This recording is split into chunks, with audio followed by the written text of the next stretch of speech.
Tabii biz her şeyden evvel Irak'ta Türkmenler adına Türkiye Cumhuriyeti'ne başsağlığı diliyoruz. Tabii bu Türkiye'de olan bu deprem felaketi gerçekten geçmişte de aynı şekilde olmuştu. Türkiye büyük bir devlettir. Bunun üstünden gelir. Türkiye'nin acısı bizim acımızdır. Burada olan, Slopi'de olan gerçekten güzel bir dayanışma var. Güzel bir destek kampanyası var. Biz de bu hadiseyi, bu güzel olaya şahit olduk. Çok sevindik buradaki bir dayanışma içinde olan insanlar. O yüzden biz de buraya bizim Erbil'deki Türkmenlerden buraya bir yardım desteği buraya getirdik.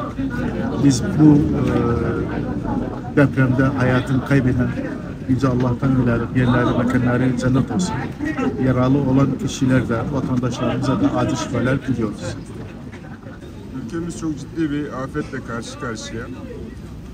Dünyanın her tarafından ülkemize yardımlar geliyor ama dosttan gelen yardımın anlamı daha bir fazla.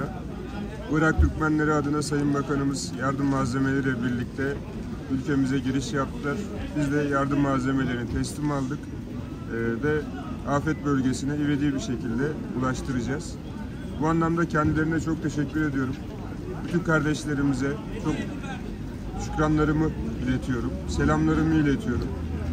İnşallah bu badireyi de hep birlikte kardeşlik hukukumuzu daha da pekiştirerek atlatmış olacağız. Ben tekrar Sayın Bakanımız nezdinde bütün Iraklı Türkmenlere teşekkür ediyorum. Bununla birlikte yine Irak bölgesel yönetiminden de çok ciddi destekler geliyor. Onlara da teşekkürlerimi iletiyorum. Aynı zamanda Hudut Mülki İdare Amirliği'ne de baktığımız için oradan gelen yardımları da koordine ediyoruz. Geçişlerini hızlandırdık.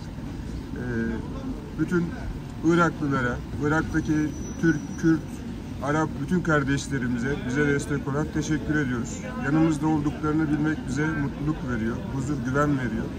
İnşallah Allah bir daha böyle afetler yaşatmaz. Bugün acıda birleşiyoruz. İnşallah yarın sevinçte, mutlulukta birleşiriz. Tekrar çok teşekkür ediyorum.